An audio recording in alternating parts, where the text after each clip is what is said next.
आपका अपना चैनल मेरी हिंदी में आपका स्वागत है। मैं मनोहर कुमार श्रीवास्तव आपका इस चैनल में स्वागत करता हूं।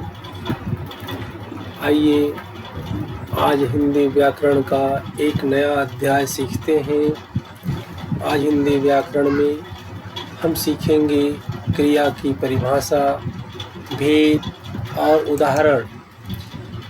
हम जानेंगे कि क्रिया की परिभाषा क्या है, क्रिया के कितने भेद हैं, उसे हम इसके उदाहरणों के द्वारा समझने का प्रयास करेंगे। तो आइए हम सीखते हैं क्रिया को। क्रिया पढ़ने से पहले हम जानना चाहेंगे कि क्रिया की परिभाषा क्या है। क्रिया कहते किसे? तो लिखित रूप में व्याकरण में जो क्रिया की परिभाषा दी गई है वह है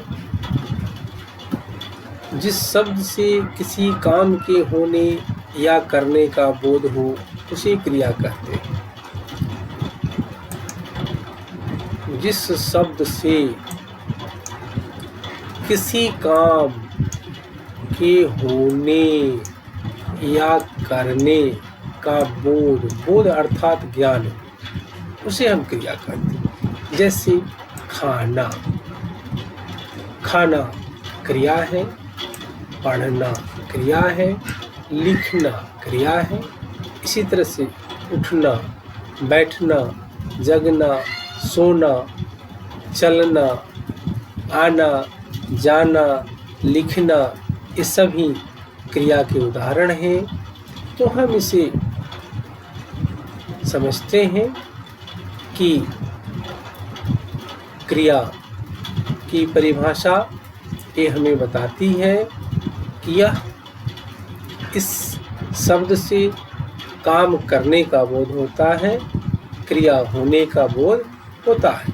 अब तक हमने जाना क्रिया की परिभाषा क्या है, क्रिया की परिभाषा क्या है। अब हम जानेंगे कि क्रिया के कितने भेद होते हैं। अब हम जानेंगे कि क्रिया के कितने भेद होते हैं। तो हम यहाँ विचार करेंगे रचना की दृष्टि से। रचना अर्थात बनावट। रचना अर्थात बनावट। बनावट की दृष्टि से क्रिया के दो भेद हैं। एक है सकर्मक और दूसरा है अकर्मक। अब प्रश्न है कि हम सकर्मक क्रिया किसे कहते हैं? हम सकर्मक क्रिया किसे कहते हैं? तो सकर्मक क्रिया की परिभाषा है कि जब क्रिया के साथ कर्म हो या कर्म की संभावना हो उसे हम सकर्मक क्रिया कहते हैं। सकर्म शब्द पर विचार करेंगे तो यहाँ अर्थ स्पष्ट होगा कि सकर्म अर्थात कर्म के साथ, जब क्रिया के साथ कर्म लगा रहता है तो उसे हम सकर्मक क्रिया कहते हैं। तो हमने जाना कि क्रिया के साथ कर्म हो या उसकी संभावना हो तब हम उसे सकर्मक क्रिया कहते हैं। आइए इसका उदाहरण देखते हैं। राम आम खाता है। राम आम खाता है। दूसरा उदाहरण देखते हैं। श्याम पढ़ता है। श्याम पढ़ता है। अब हम देखते हैं कि राम आम खाता है। तो प्रश्न होगा राम क्या खाता है? उत्तर मिलेगा आम खाता है। तो आम यहाँ कर्म है। यहाँ आम कर्म है जो स्पष्ट है। लेकिन दूसरे उदाहरण में हम देखते हैं कि श्याम पढ़ता है। श्याम पढ़ता है। हमने यहाँ प्रश्न किया कि श्याम क्या पढ़ता है? तो क्रिया ये बताती है कि श्याम पढ़ने का काम कर रहा है, श्याम पढ़ने का काम कर रहा है। अब यहाँ कर्म स्पष्ट नहीं है, लेकिन यहाँ कर्म की संभावना है, कर्म की संभावना है कि वह पढ़ता है, अखबार पढ़ता है, किताब पढ़ता है, कुछ भी पढ़ता है, यहाँ उसकी संभावना व्यक्त की गई है, इसलिए हम इसे सकर्मक क्रिया कहेंगे। इस प्रकार हमने जाना कि सकर्मक क्रिया इसे कहते हैं, उसके उदाहरण क्या हैं। आइए अब हम जानते हैं क्रिया का दूसरा भेद। क्रिया के दूसरे भेद को जानने से पहले हम कुछ महत्वपूर्ण बिंदुओं को जान लेना चाहेंगे। एक्चुअल में होता क्या है कि पूछा जाता है कि कर्म है तो कितने कर्म हैं। यहाँ द्विकर्मक क्रिया को हम थोड़ा स्पष्ट कर देना चाहते हैं। कुछ क्रियाएं एक कर्म वाली होती है, जैसे आपने देखा कि राम आम खाता है, श्याम पढ़ता है, उसमें एक कर्म था। लेकिन कभी कभी वाक्य में दो कर्म वाली क्रियाएं भी होती हैं, जैसे मोहन ने रोटी खाई, मोहन ने रोटी खाई।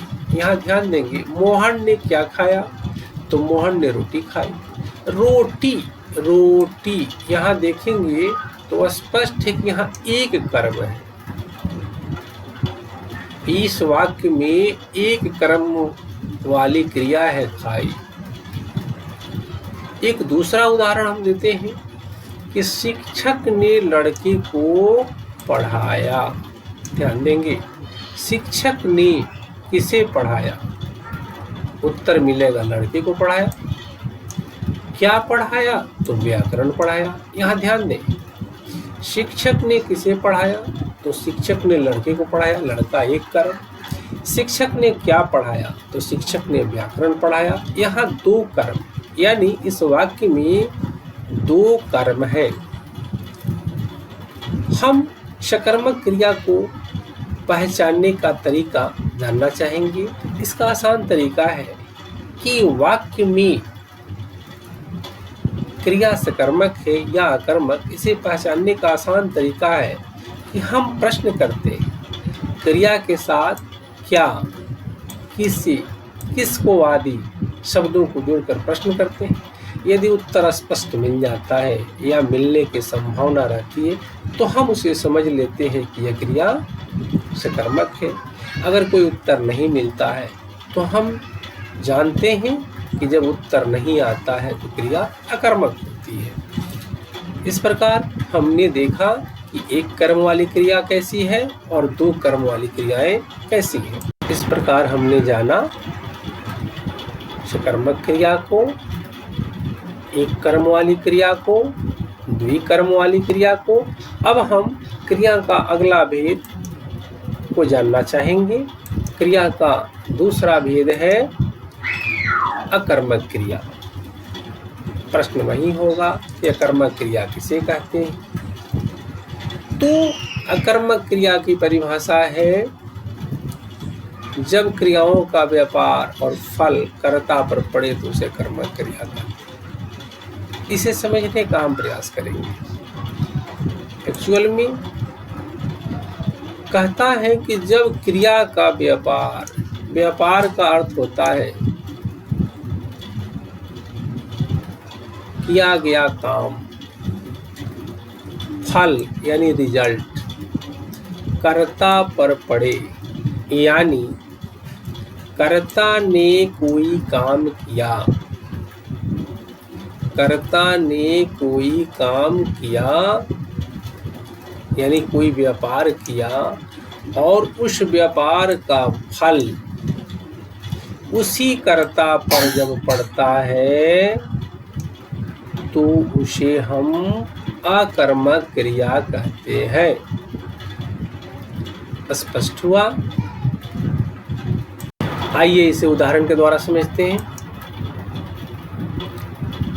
यहाँ कुछ उदाहरण दिया जा रहा है, हम उदाहरण के माध्यम से समझना चाहेंगे। सिर खुजलाता है, सिर खुजलाता है, सिर खुजलाता है, खुजलाना क्रिया है। प्रश्न है क्या खुजलाता है? तो सिर खुजलाता है। इस वाक्य में अगर हम कोई संज्ञा को स्पष्ट रूप से जोड़ दें कि राम सिर खुजलाता है, तो सिर खुजलाने का प्रभाव खुजलाने वाले पर ही पड़ता है, किसी अन्य पर नहीं पड़ता है। सिर खुजलाने का प्रभाव सिर पर ही पड़ता है।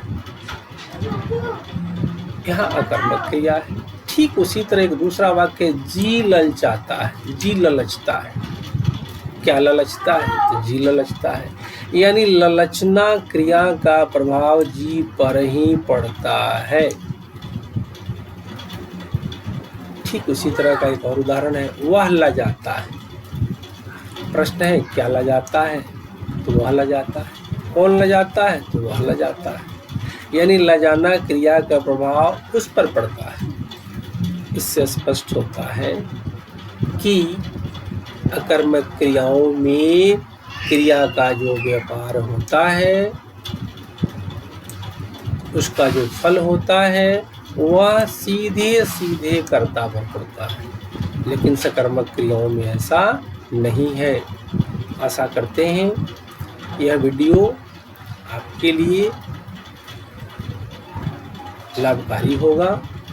आप अपने दोस्तों के साथ, आप अपने बच्चों के साथ इसे शेयर करें, उसे देखने के लिए प्रेरित करें। वीडियो पसंद आए तो इसे लाइक करें, शेयर करें। धन्यवाद।